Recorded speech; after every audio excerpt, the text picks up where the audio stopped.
Welcome. If you're feeling overwhelmed by the constant in-app alerts from Pinterest every time a creator you follow posts a new pin, you're in the right place.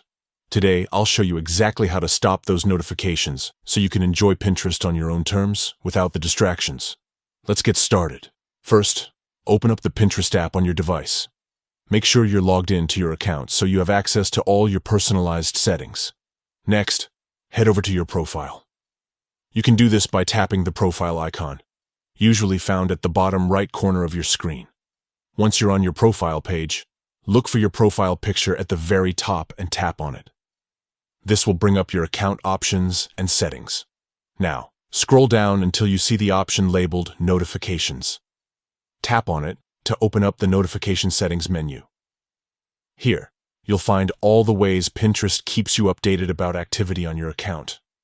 Within the Notifications menu, look for the section called Activity from Creators.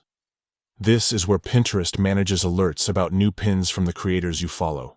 Tap on New Pins from Creators you follow to dive deeper into these specific settings. You'll notice a toggle labeled In-App. This is the setting that controls whether you receive pop-up alerts inside the Pinterest app whenever a creator you follow adds a new pin. To stop these notifications, simply toggle the in-app option off. Once you do, Pinterest will no longer send you those in-app alerts, letting you browse and pin at your own pace. And that's it. You've successfully turned off in-app notifications for new pins from creators you follow. Now you can focus on discovering inspiration without the interruptions. If you found this guide helpful, don't forget to like and subscribe for more tips on making the most out of your favorite social media platforms. Thanks for watching, and happy pinning!